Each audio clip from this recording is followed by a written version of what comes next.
We got 1 week until puck drop, and the blue line still has so many questions on it. Can this be a winning formula? We'll talk about that and more on today's edition of the Locked On Leafs podcast, part of the Locked On Podcast Network. It's your team every day.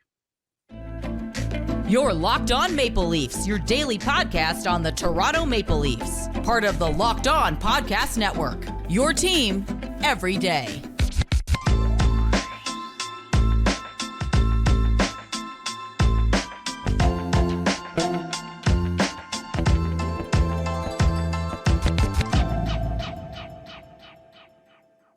Hello and welcome into the Locked On Leafs podcast, a daily Maple Leaf-centric podcast hosted by myself, Mike DiStefano, and my co-host, Dave Morassutti. And Dave, we are just a couple of tortured Toronto sports fans.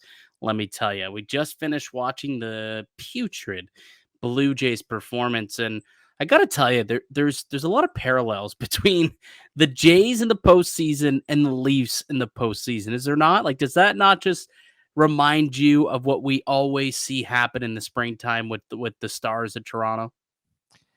Yeah, pretty much the same. Like, talk to any of my buddies and even family members after that Jays game. It's just like same old story.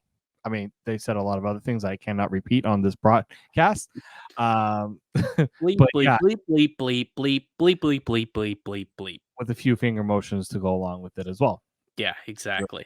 Like, it's frustrating, man. Like, to see, and I kind of tried to tell people, don't get your hopes up on this Jays team. I mean, I know this isn't Locked On Blue Jays. I know you and Sean take care of a lot of that breakdown, but I told people, don't get your hopes up for two reasons. One, because of what we saw during the regular season, and two, Toronto sports fans have seen this script time and time again. Like, you talk about the script in the NFL, that's been like the big thing lately. The Toronto sports scene has the most predictable script I have ever seen from a sports fan base perspective. No other city, in my opinion, has what the Toronto sports landscape has in terms of a script of failure. Yeah, no offense, Stars go quiet every postseason. Yep. Every single postseason, this happens to the Maple Leafs. Throw the Raptors into that, by the way. It's not just I know the Raptors won in 2019. Feels like the city like sold their soul for that one, because Yeah, but it's true. But since then, they haven't really done a whole lot, have they? no, and even before that, like, you think about what happened to that team beforehand, it was always the star guys got outplayed by the other team's star guys. Yeah, the DeMar DeRozan, wasn't able to bring his game to the level that they needed to, right? And Kyle Lowry also, and then they brought in Kawhi, and that kind of changed things for a year.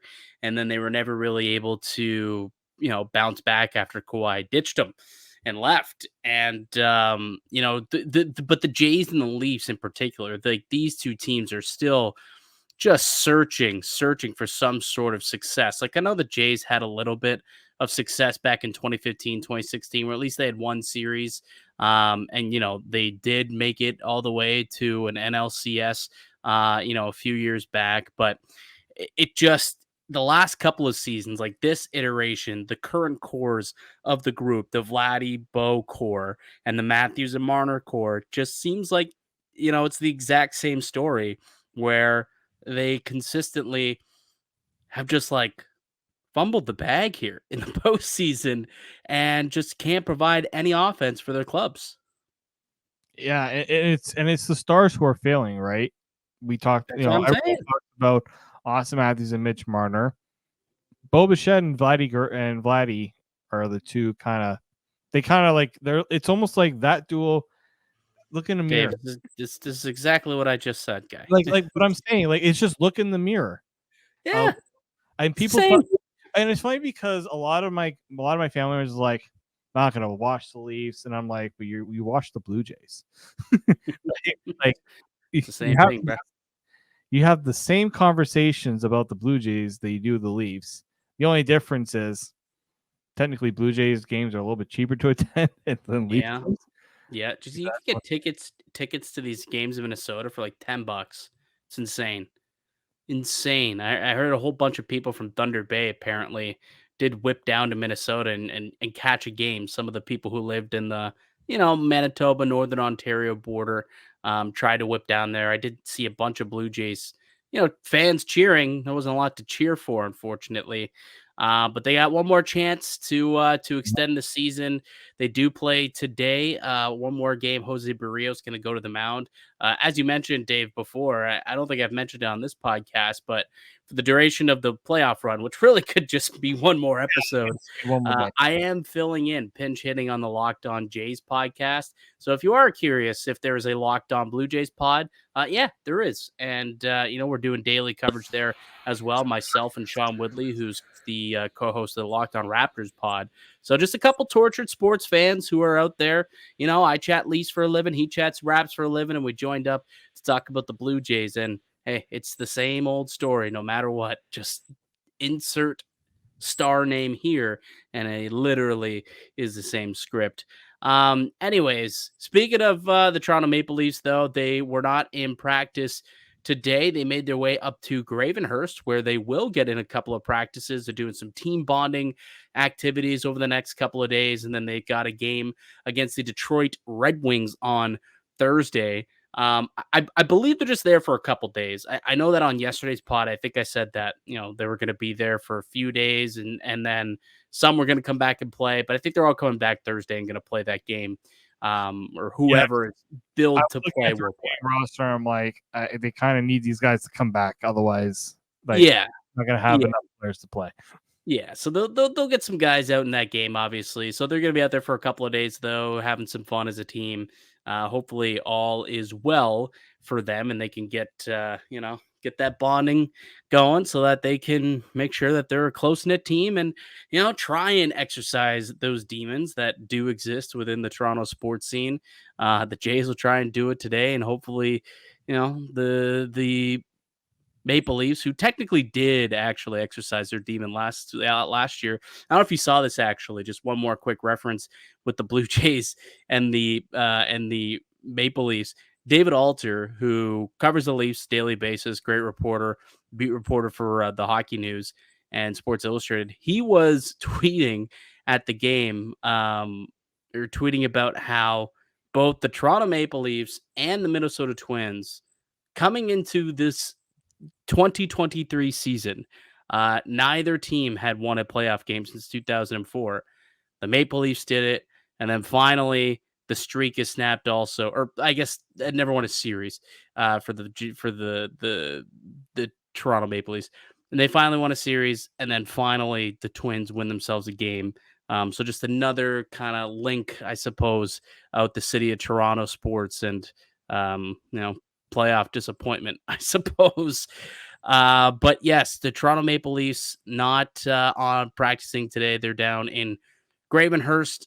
But we do want to start a new segment because we've got a week until puck drop, and we're going to be asking. We've got about 5 shows, I guess, until opening night remaining. So each day we're going to be asking kind of the Leafs burning question between now and the start of the season. So today's we're going to focus on the blue line. So why don't we take a quick break? When we get back, let's get into it. We'll set it up and talk about whether or not we think this blue line is good enough. How much change do we think is going to occur throughout the season? And how many question marks do you have going into the year? We'll answer all that and more. But first, Dave, have a word from today's show sponsor. Yes, today's show is brought to you by Indeed. When you're drafting your fantasy team, do you ever wish you could do the same thing with your business team? If you're building a roster to win the league, you need Indeed. Indeed is the hiring platform where you can attract, interview, and hire all in one place. Don't spend hours on multiple job sites looking for candidates and the right skills when you can do it all with Indeed. Find top talent fast with Indeed's suite of powerful hiring tools like Indeed Instant Match, assessments, and virtual interviews. Hate waiting? Indeed's U.S. data shows over 80% of Indeed employers find quality candidates whose resumes on Indeed match their job description the moment they sponsor a job. Candidates you invite to apply through Instant Match are 3 times more likely to apply to your job than candidates who only see it in search, according to U.S. Indeed data. With Instant Match, as soon as you sponsor posts, you get a short list of quality candidates whose resumes on Indeed match your job description, and you can invite them to apply right away. So join over 3 million businesses worldwide using Indeed to hire great talent fast. Indeed knows you when you're growing your business, you have to make every dollar count. That's why with Indeed, you only pay for quality applications to match your must-have requirements. Visit Indeed.com/locked on to start hiring now. So just go to Indeed.com/locked on. Need to hire? You need Indeed. Welcome back into the Locked On Leafs podcast. It's Mike DiStefano and Dave Morassutti. We're hosts here on the Locked On Leafs podcast. You can find us Monday through Friday. We're putting out new episodes for you guys all season long. So make sure that you are subscribed wherever you get your podcast from. Also find us up on YouTube as well. Locked On Leafs on YouTube. Hit subscribe, hit the little notification bell as well, and you'll be notified every time we drop a new episode. Like I said, Monday through Friday, 5 new shows minimum each week. Top-notch analysis of the Maple Leafs. So if you are a diehard Leaf fan and you want to be, in the know of what's going on within the Maple Leafs, make sure you're locked on to the Locked On Leafs podcast. All right, Dave. So we're going to start a new series here. We're going to be asking a burning question of the day going forward from now until basically the first day of the season for the Maple Leafs, which is a week today, next Wednesday against the Montreal Canadiens. So we have 5 shows prior to that. So we've got 5 questions lined up. And I think the first question, because this is probably the main question that people have about this team. I think it's a valid one because there's a lot of, there's questions within the question ultimately. So there's a lot of meat on the bone for us to dive into here. So pretty much the question, overarching one, is the blue line good enough to compete for a cup? It's tough to judge it because we haven't seen it at full strength, but just looking at it on paper, I certainly have question marks. When I look at teams that have won cups in the past and the blue lines that they've had, that I have a hard time thinking it just because. So what do they lack? What do they lack? Let's dive into that a little bit more. So what do they lack? Like what do they have, and then what do they lack? One thing for me they lack, they literally don't have that much depth. It's either, Timmins going down, there's one guy you've been missing for a good period. But then you look at the options, if Klingberg were to miss time, Riley were to miss time, Brody were to miss time, and some people say, oh, you're not going to lose all those people at once. There was a time and period where TJ Brody and Morgan Riley missed time last year. And yes, the Leafs defense was able to withstand that. But I don't know if this defense this year can do that. They don't necessarily have a lot of guys that I think that can step up and meet that challenge. I do like that they have Jake McCabe. TJ Brody, I think, has to play better than he did last year, which is going to be harder for him to do. And, Mark Giordano might win out for a job here. I mean, they could potentially waive him and go with Simon Benoit, but I don't even know if that has as much confidence in my ability.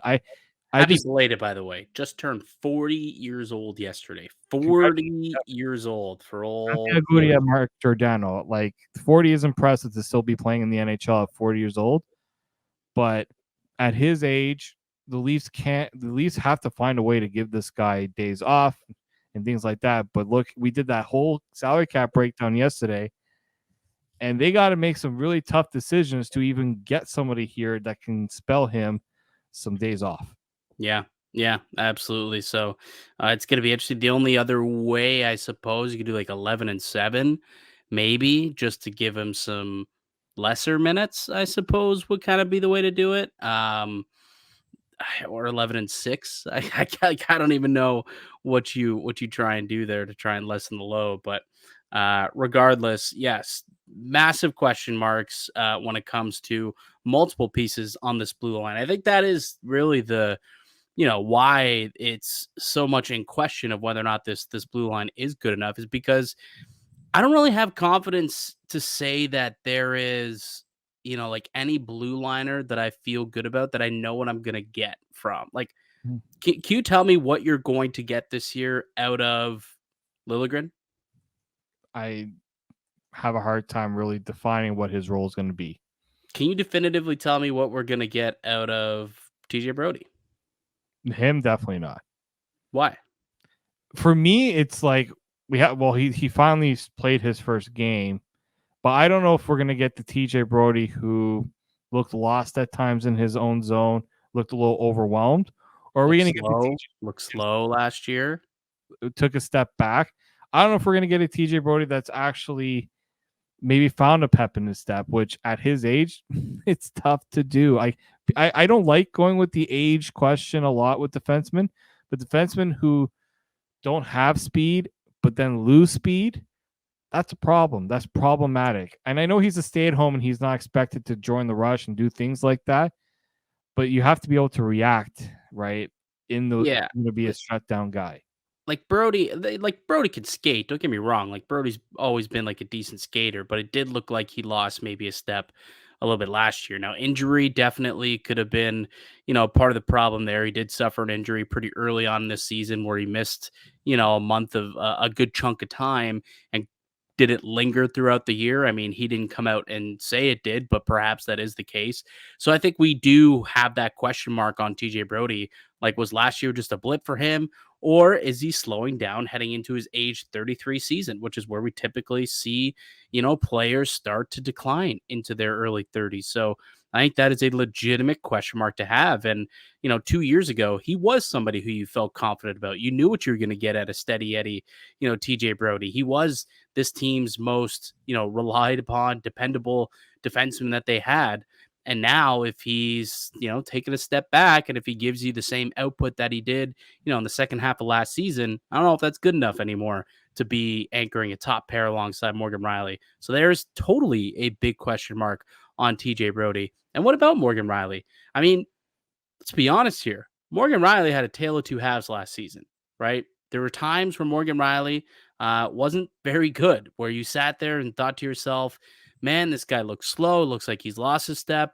I don't know if he's, able to, if he's injured, if he's able to play at the level that they need him to be. And then you saw him in the playoffs and he was unbelievable. The guy looked like Bobby Orr in the playoffs. Like he was legitimately one of the best, like he was playing at the height of his game in the playoffs. Like I've never seen him play as well as he did in the postseason last year.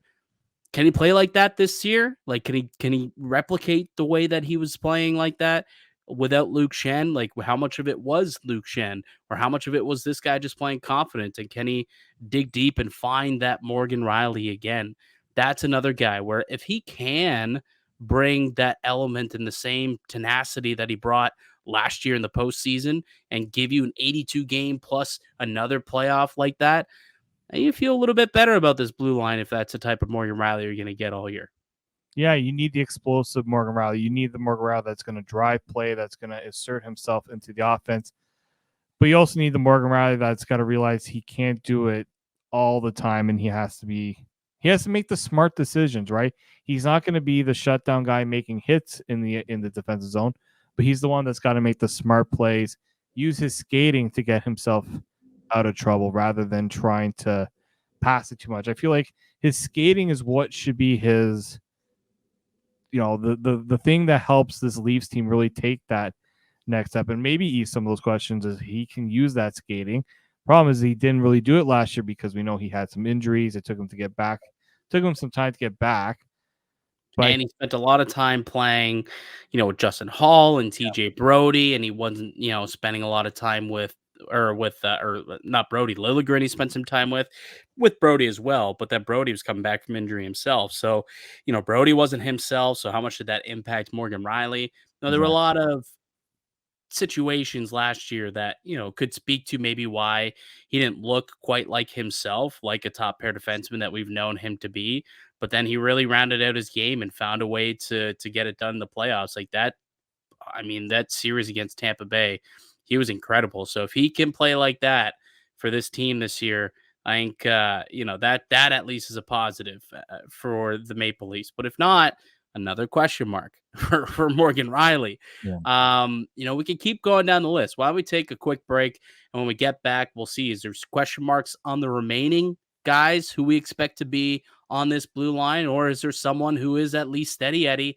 They know what you're gonna get. So we'll have that discussion and continue this topic on the other side. But first, let me tell you guys about one of today's show sponsors. It's our good pals over at FanDuel. Snap into action this NFL season with FanDuel. It's America's #1 sports book. Right now, new customers get $200 in bonus bets guaranteed when you place a $5 bet. That's $200 in bonus bets, win or lose. If you've been thinking about joining FanDuel, there's no better time to get in on the action. The app is so easy to use. There's a wide range of betting options, including spreads, player props, over-unders, and more. So visit FanDuel.com/locked on and kick off the NFL season. FanDuel, official partner of the NFL and the Locked On Network. Welcome back into the Locked On Leafs podcast. It's Mike DiStefano and Dave Morassutti with you. We're continuing this discussion about the Maple Leafs blue line. Are they good enough to win? Was the overarching question. And now we're kind of just going through each defenseman one by one and seeing, well, what questions do we have about the players individually? Or is there anyone that actually gives you, any right to feel good about the way that they should play, right? Like you think about some of the guys where you know what type of play, you know what production you're going to get from them, right? Like, Rasmus Dahlin's going to be unbelievable. Adam Fox is going to be in the Norris conversation. Jacob Trouba is going to be a steady Eddie player. Jacob Slavin's going to be a steady Eddie player. McAvoy, right? Like, there are certain defensemen out there who you just know exactly what you're going to get from those guys because they give it to you year in, year out, game in, game out, shift in, shift out. Can't really say that about a lot of these players on the Toronto Maple Leafs. So we just went through the top pair with Riley and TJ Brody, question marks there. But if we continue to go down the list, there's still a lot of question marks. I think maybe the biggest question mark is the newest addition to this Maple Leafs blue line over the offseason, and that was John Klingberg. Can he bounce back to being a top 4 defenseman that he showed earlier in his career in Dallas? Because if he can, right, the Maple Leafs got themselves quite a steal and a bargain at $4.5 million as a top 4 guy who could provide some offense. But if we get the same John Klingberg, that was just pitiful in Anaheim, at least got some problems. With John Klingberg, he has to keep it simple. He can't be like when I watched him play in that preseason game, what worked for him was, closing the gaps on players, using his skating to be in good positions on the ice. Long stick. Right? His long stick. And then when he's in the offensive zone, he's always looking at finding ways to get that puck to the net, right? Driving play. That's what makes John Klingberg such a valuable contributor on the blue line. But when he's stuck in his own zone far too long, that negates why they want John Klingberg on this Leafs team. I understand why they brought him in. The Leafs defense had struggled to put together offense, to generate offense. He was brought in to help with that. But as Sheldon Keefe said, he knows they need to work on his defensive game. He needs to work on it. That's going to be the biggest question mark for him, is can he make those strides defensively that he did not make the last couple of years like this. And I know everyone's talking about his time with Anaheim and how Anaheim was just so bad, but there was a little bit of it before he even went to Anaheim too, right? The Dallas Stars weren't convinced to bring him back. The Dallas Stars were a good team, and they decided to let him go. So I think that's something that, has to be taken into account here, is that, again, he's also getting older too. He's not the most fleetest of foot as probably when he was in Dallas. So he's got to be a smarter player. But what I do like is the offensive instincts, because the Leafs don't really have a guy that has those instincts like he does. Maybe it was Connor Timmins. Connor Timmins is probably the only other guy that I thought was going to be a natural producer for offense. But now Timmins is hurt. So Klingberg's going to have to be that guy. Yeah, well, yeah, and that's what he's brought in to be, right? But I do want to say one thing that I don't know if it worries me, but I'm gonna bring up the Athletic wrote an article, and they do this for every team. It's a season preview, and I want to show you one in particular stat about John Klingberg that definitely is going to have some people worried. Like, you see right here, we're talking about, offensive rating, defensive rating, and then your net rating. So every other player on the Maple Leafs here is a plus net rating when you include their offensive numbers and their defensive numbers, their efficiency on offense and defense. Every player except John Klingberg, pretty good, +4, second on the team in offensive rating, but a -7 defensively, and it's not even close how much worse he was defensively than everybody else on the team. Even like if even you go back and you look at the forwards, there wasn't even another forward that came close to being -7. -3 was Max Doman. He played for the Chicago Blackhawks for most of the season last year. So that's something that is definitely going to be worrisome. And the numbers don't lie. He's been absolutely he's been an albatross essentially in his own zone. So it'll be interesting to see if they can coach him up a little bit. Maybe the system could allow him to be better. And for him, I know he's wasn't necessarily playing with the best players in Anaheim, so maybe that was a reason for why the numbers were so blah. But they weren't that great. Also, when he went to Minnesota, a much better team. Then again, it was a deadline acquisition. Did he have time to really get himself familiar with the systems and with the players? Maybe not. But after a full training camp, although he's been injured, so it's not like he's even on the ice making, forming chemistry, I suppose. But maybe this year could be a little bit different in a different situation, and they could find a way to get by on defense, not be such a negative, and put him in favorable positions and allow him to cook offensively, be a breakout man, and obviously he's going to be on the first unit power play as well. So lots of questions when it comes to John Klingberg. Jake McCabe, I guess, is the next guy on our list here for us to talk about. Is Jake McCabe a safe player for you, or do you also have questions there? He's mostly safe for me. I know in the Florida series there were a lot of issues with how he played, but I also think he was kind of got caught up in all the physicality and trying to respond and be that physical force for the Leafs. I just think if he played like he did when he was acquired, once he kind of got his feet got comfortable in the system, I think he can be like the closest thing to a steady defenseman that the Leafs have, in my opinion. Right, physical, block shots. That's what he needs to do. He doesn't need to do that much, right? I think less will be more for him. Yeah, it's tough to.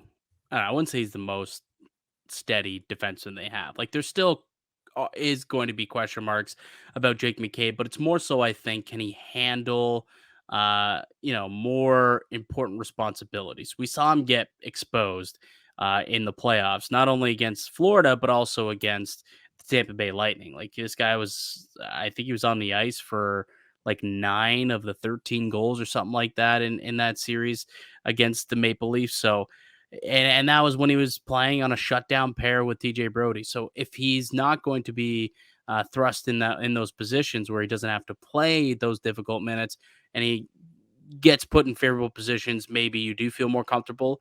But he's going to eventually need to probably, play some of those minutes. And that's where it's okay. Is he going to get exposed again, or did he learn from those mistakes?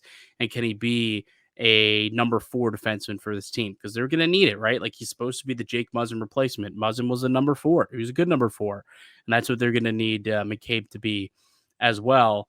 So slight question marks there, but I will agree that probably less so than maybe the rest of the group. And that could be both a positive and a negative, because I don't think you expect a whole lot from Jake McCabe. But then again, that means that there's not much for him to flounder and disappoint, I Like, suppose. you talked about how much he was used defensively in the playoffs. 67% of his shift starts were in the defensive zone. Exactly. And like Now, there were now he's going to be on an island, though. Like, if he's playing with Klingberg, right, that guy's going to jump into the rush. Jake McCabe is going to be on an island if play comes back the other way in transition, and he's going to have to make sure that he's in position, right? So he that is going to be an adjustment. Playing with Klingberg, as opposed to playing with a guy like TJ Brody, is going to be an adjustment. You would think that they will get some offensive zone faceoffs or some neutral zone faceoffs and that should help as well with the matchups. Mhm. But it is going to be different playing with him as opposed to playing with Justin Hall or TJ Brody like he did for most of last season. Yeah, and the issue in the playoffs was his play at 5-on-5 defensively, right? Like, and on the penalty kill, he's actually pretty stellar. The Leafs penalty kill was actually not too bad in the playoffs. It is the 5-on-5 that he is going to have to work on, and he's had the Leafs have had the whole offseason to dissect what went wrong there, and the coaching staff has, and there's new coaches too. Let's not forget, right? Mike Yeah. Van Ryn, maybe he can figure out something that I can't even remember who was the defensive coach. Well, he's still there. Dean Chenoweth is still there, but Van Ryan's helping, right? He's now just on the bench with them. And then Guy Boucher took over for Spencer Carberry. I was trying to Um, remember how that all laid out. So I think that makes it that coaches can help in that regard too. for sure, especially someone who played the game and played a defensive style game like Van Ryan. So, absolutely, I think that could definitely help out. All right, Liljegren is probably the guy who there's going to be some big question marks with him, and it's more so just can he take this next step? There we spoke about it either yesterday or on the podcast before, and it's been widely publicized now that this team and Sheldon Keefe expect him to take a step. They want him to take a more of a leadership role, both on the ice and off the ice. And is he capable of doing that? I think is the question, Dave. I do think that's a question because we've seen issues on the ice where it's his consistency hasn't really been there. Sometimes I think he feels like he gets a little overwhelmed, right, where he is trying to do too much.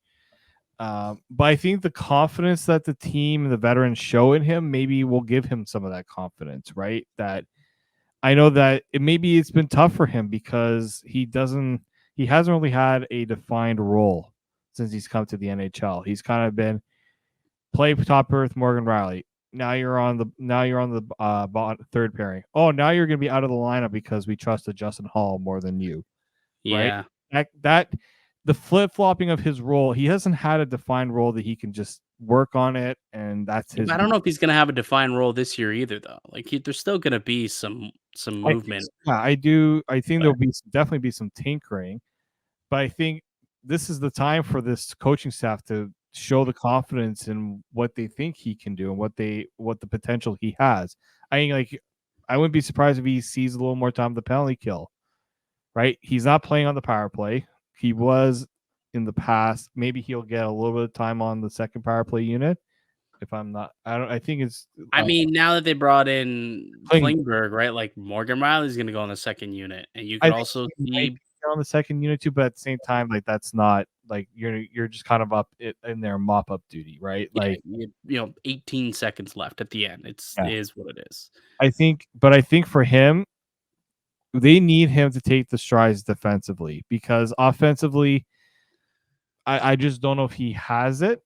Right, like it wasn't a big part of his game when he was with the Marlies. He would chip in offensively. He would have a few goals, but that's not what he was counted on to be. He was counted on to kind of play in all different situations.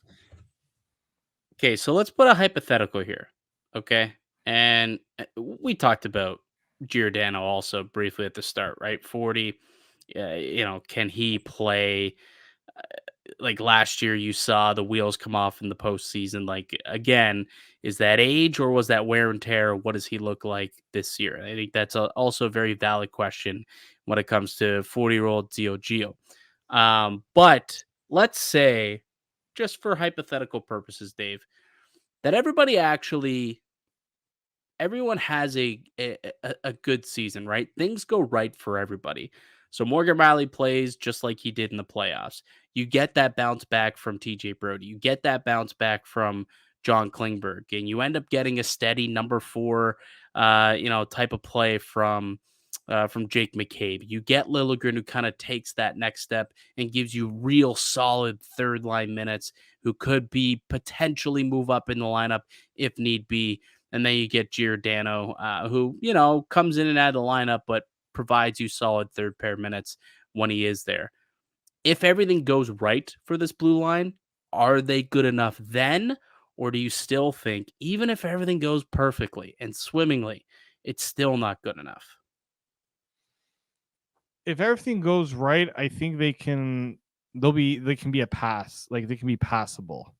But just like last year, I think they're going to look at ways to improve.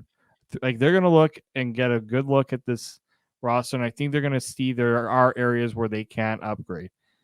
Namely, the third pairing. That's the one that's going to worry me the most. Well, here's one thing that we didn't really talk about at all throughout this discussion when talking about these blue liners.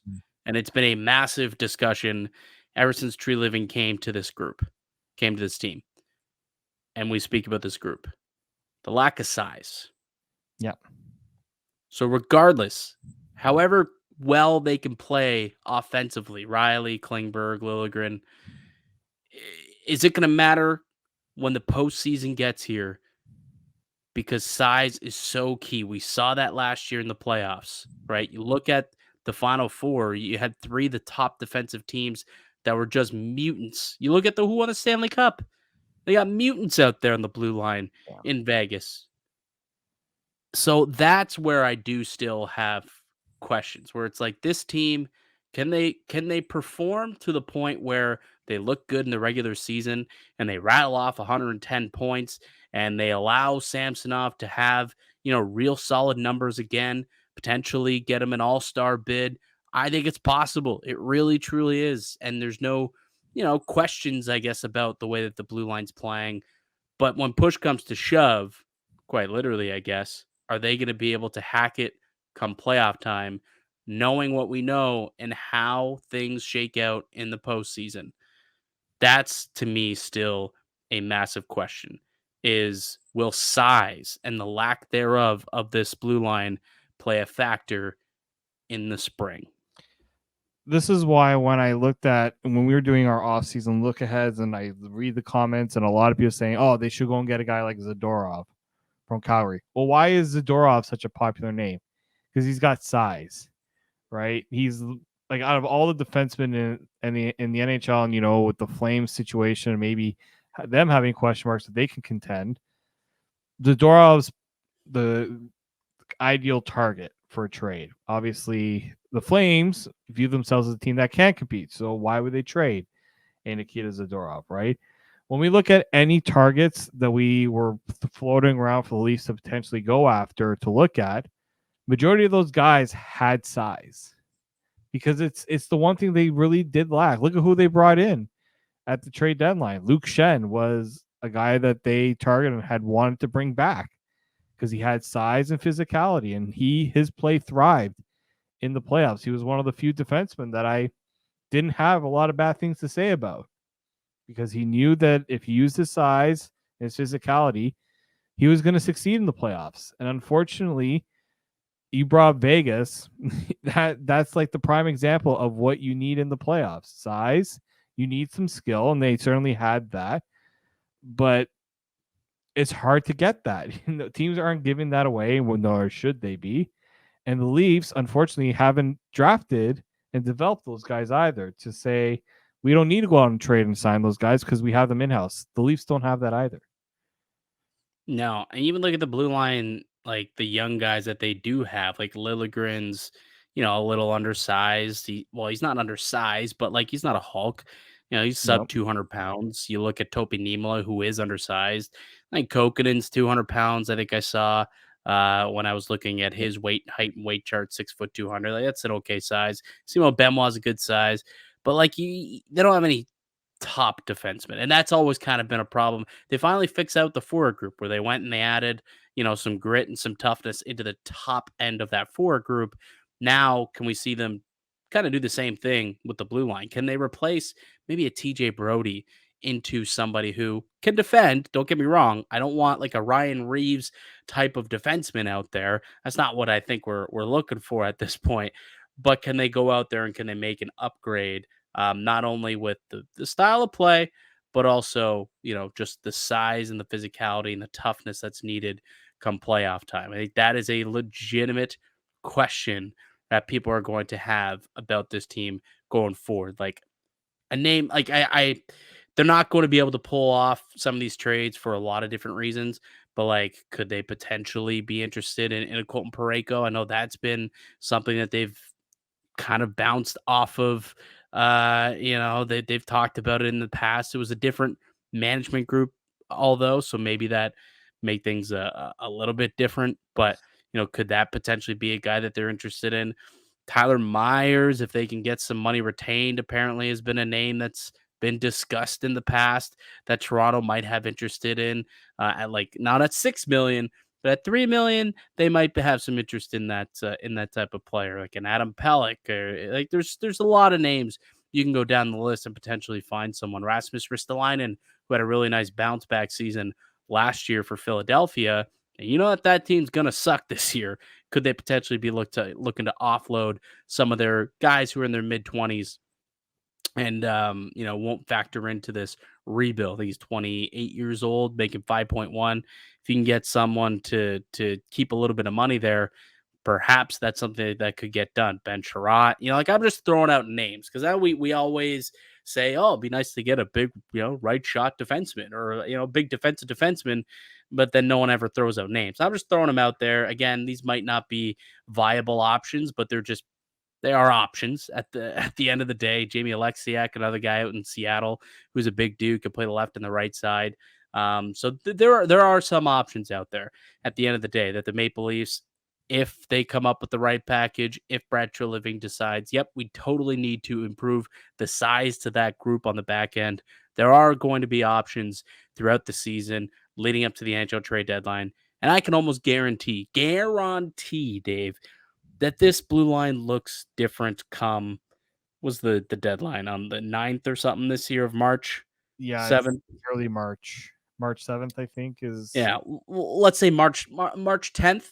It'll look different. I know for a fact March 10th will be after the deadline. It'll look very different, I believe. There'll be somebody who's got a little bit more meat and potatoes, and there could be two different additions to this blue line between now and then. I could totally see that happening within this team's top six. So there's a lot of question marks on the blue line, that's for sure. I don't think we're going to get a lot of answers in the first couple of weeks, but I do look forward to having some of these answers kind of, come to fruition at the very least over the course of the season. Is there anything else that you wanted to bring up quickly about this blue line, or anything else that we touched on today? Well, the one thing I'll say about the blue line is, other than Morgan Rielly, they don't have anyone signed long term, right? So in a lot of ways, the Leafs aren't married to this decor, right? So there is the potential for a lot of changes, just because after this year, it's going to look different potentially in a lot of ways. Now, you can't remake the whole blue line in one off season, but I think you can start to see the seeds of some changes potentially coming about. So that's the other thing to kind of keep an eye on going forward too. Yeah, absolutely. That's another thing to think about. There's some guys, maybe next year's that year where they go heavy in free agency. Brett Pesce is going to be a UFA if he doesn't end up signing an extension in Carolina. Noah Hannafin, I believe, is a pending UFA. A couple of guys who could be interested in becoming Maple Leafs. I know that I'd be interested in them becoming Maple Leafs next season if that were to be the case. So, the blue line, massive question marks. Hopefully we get some answers at some point. Hopefully, we see a lot of these positives that we talked about actually come to fruition, and we see some progression here out of a lot of these guys. Progression back to the means, or back to what they were. All right, buddy. Why don't we call it for the day? Thank you. That'll do it for us here today on the podcast. I'd like to thank you all for listening and supporting the show. You can subscribe to the Locked On Leafs podcast on all podcasts and platforms and receive daily Leafs content. Follow myself on Twitter at Mickey_Canuck. Follow Dave at D_Morassutti. Follow the show as well at Locked On Leafs. Go ahead, leave a like and a comment down below on YouTube. That would be much, much appreciated. Definitely helps with our numbers that we try to hit for the podcast. But we'll be back with another episode for you guys tomorrow. We got a game tomorrow night against the Detroit Red Wings, the second to last preseason game. So we'll tee that one up for y'all tomorrow. Until then, keep it locked right here on Locked On Leafs.